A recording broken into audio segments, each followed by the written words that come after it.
The placenta. The placenta is an organ that develops in your uterus during pregnancy. The structure provides oxygen and nutrients to your growing baby and removes waste products from the baby's blood. The placenta attaches to the wall of the uterus, and your baby's umbilical cord arises from it. In most pregnancies, the placenta attaches to the top or the side of the uterus. Various factors can affect the health of the placenta during pregnancy, some modifiable and some not. For example, Maternal age. Certain placental problems are more common in older women, especially after age 40. Premature rupture of the membranes. During pregnancy, your baby is surrounded and cushioned by a fluid-filled membrane called the amniotic sac. If the sac leaks or breaks before labor begins, the risk of certain placental problems increase. high blood pressure. High blood pressure can affect your placenta. Twin or other multiple pregnancy. If you're pregnant with more than one baby, you might be at increased risk of certain placental problems. Blood clotting disorders. Any condition that either impairs your blood's ability to clot or increases its likelihood of clotting increases the risk of certain placental problems. Previous uterine surgery. If you had a previous surgery on your uterus, such as a C-section or surgery to remove fibroids, you're at an increased risk of certain placental problems. Previous placental problems. If you've had a placental problem during a previous pregnancy, you might be at an increased risk of experiencing it again. Substance abuse. Certain placental problems are more common in women who smoke or use illegal drugs such as cocaine during pregnancy. Abdominal trauma.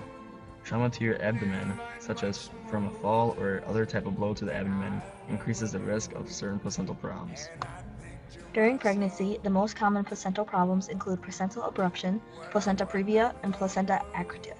The conditions may cause potentially heavy vaginal bleeding. After delivery, retained placenta is also sometimes a concern. Placenta abruption. If the placenta peels away from the inner wall of the uterus before delivery, either partially or completely, it is known as a placental abruption. Placental abruption can cause varying degrees of vaginal bleeding and pain or cramping. It might also deprive the baby of oxygen and nutrients. In some cases, early delivery is needed. Placenta previa. This condition occurs when the placenta partially or totally covers the cervix, the outlet for the uterus. Placenta previa is more common early in pregnancy and might resolve as the uterus grows. Placenta previa can cause severe vaginal bleeding before or during delivery. A C-section or delivery usually is required if the placenta previa is present at the time of the delivery. Placenta accreta. This condition occurs when the blood vessels of the placenta grow too deeply into the uterine wall. Placenta accreta can cause vaginal bleeding during the third trimester of pregnancy and severe blood loss after delivery. Treatment might require a C-section delivery followed by surgical removal of the uterus.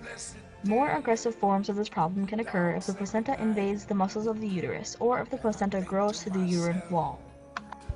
Some signs and symptoms of these placental problems would include vaginal bleeding, abdominal pain, severe back pain, rapid uterine contractions, a fall, car accident, or other trauma to your abdomen. Involved with the placenta are estrogen, progesterone, and HCG.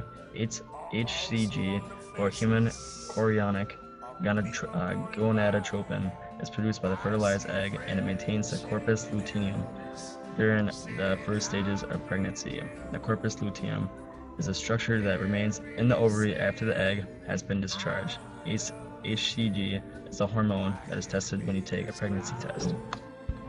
Progesterone acts to maintain pregnancy by supporting the lining of the uterus, which provides the environment for the fetus and the placenta to grow. Progesterone provides the shedding of this lining, similar to which occurs at the end of the menstrual cycle, which will result in pregnancy loss. Progesterone also suppresses the uterine wall's ability to contract, which is important in preventing labor from occurring before the end of pregnancy. Estrogen levels rise towards the end of pregnancy. Estrogen acts to stimulate the growth of the uterus to accommodate the growing fetus and allows the uterus to contract by countering the effect of progesterone. In this way, it prepares the uterus for labor. Estrogen also stimulates the growth and development of the mammary glands during pregnancy in preparation for breastfeeding.